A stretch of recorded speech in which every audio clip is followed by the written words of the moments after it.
that we are here to stamp down the message of hope and resilience, not giving up, not losing our minds, but most importantly, not losing our moral compass and values. We are people that have values regardless of the oppression, regardless of the injustice. We are not going to lose our morality. We are going to stay moral people, but still we're going to be resilient and we're not going to give in to dictatorship.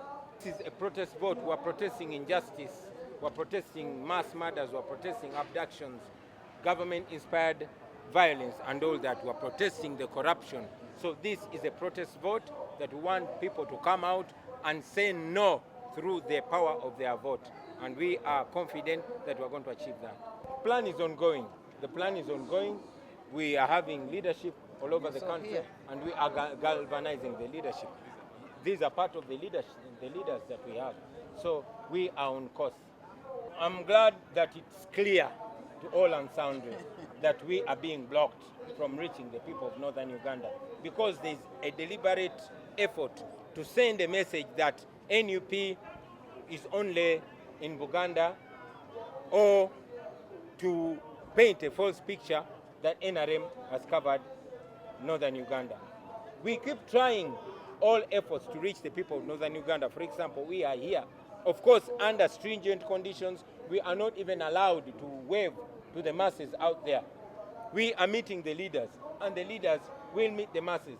But also we operate in a youthful style called a rub-a-dub style. So we shall reach the people of Uganda, northern Uganda and all other regions in every possible ways. Those that I talk about here and those that are going to be creative. That is very, very unfortunate that Judge Nwamanya has overturned, Judge Namanya has cancelled the election of Honorable Nalukola. That goes further to show you the rottenness of this regime. You remember when Nalukola won on all polling stations, he took pressure to announce him as a winner, even when it was clear he won at all polling stations. And then to gazette him alone, it took pressure still. To swear him in, he was sworn in unprecedentedly in the office of the Speaker and all that. This shows you how much our institutions have been muzzled by the regime. We went to court, but we know the case was clear.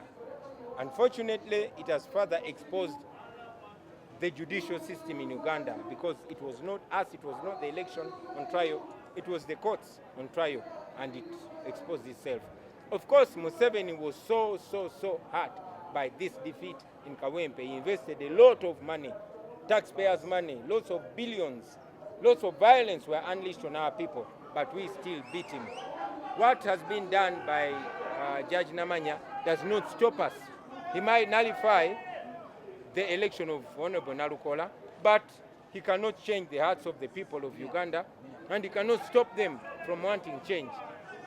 We are, of course, going to appeal, but should the Court of Appeal, also be unjust, we are more than happy to go to the people of Kawempe once again, because they said it once, they will say it again and again and again.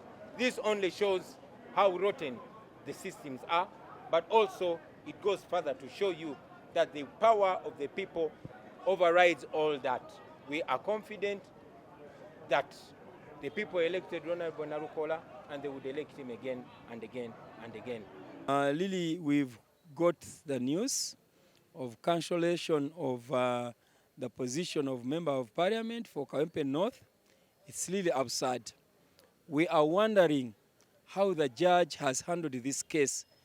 I don't think that he has listened to other people. I don't think that he had assessors around him to really assist him on how to carry out his judgment. To me, I think the judgment has been still young to be brought out by a senior judge to say that Nalukola participated, like there are issues which never moved on well during the elections. Nalukola, during the campaigns, we all witnessed Nalukola was tortured, Nalukola was beaten. We also witnessed people being beaten. We also witnessed people kicking the ballot box. And at the end of it, and all these people are from the ruling party. And at the end of it, you can't say that leaking of votes was done by Nalukola. That one really, to me, as the chairman of the Democratic Party, who believes in democracy, I can't concur with the judgment made today and the orders by the judge. I can't concur with the judge and the orders which have been made today. But I can give a small advice to my brother, Councillor Nalukola, that let him make an appeal. Let him make an appeal, and I can also urge the people of Kawempe to stay calm as we wait for the appeal and the results of the appeal. I think what they did was from their heart. So even if they say that we are going to have re-elections, they will still do the same. They will still do what is on their heart. Kum is my name. I'm the Deputy Mayor, Kawempe Division Urban Council, and I was the proposer of Honorable Elias Nalukola Luyimbazi to the point when he was actually nominating, after the judge people confiscating his documents of registration, which had already, the file which had organized from his official agent, who was Mr. Charles Serubiri, who is the Deputy Speaker of Kawempe Division Urban Council. Then afterwards, we arranged and prepared for new nomination forms, and we filled which actually Nalukola based on to nominate. And nobody who is saying that he was in this country who never saw how Nalukola was ill-treated in that election by state operatives, especially the JAT, the military, and all other state organs which were security related. And the candidate who actually filed a court case, who is Nambi Farida, is of the NRM party, which is owning state machinery, which actually disorganized the whole election, and basing on the judgment that what we have seen in the judgment, that the judge based on is the missing of, or the non-counting of votes from two polling centers, that is of Kawempe Mbogo and Kazangola, which are actually 14 polling stations, which she claimed that maybe if at all had got all those votes from those polling stations, she could win. Yet, in the whole of the 197 polling stations, out of those that were counted less than 14, there's no even one polling station where Nambi Farida actually won. Therefore, it could not be magic that he could win only in Mbogo and Kazangola without Nalukola getting a vote from there. So all the excuses that are actually being raised are immaterial, and I call upon His Excellency, the President of Uganda, Yoweri Kaguta Museveni, who went to the bush because of vote stealing, vote rigging, but he's doing the same as he did it with his electoral commission in Kayunga, and declaring somebody who had never won.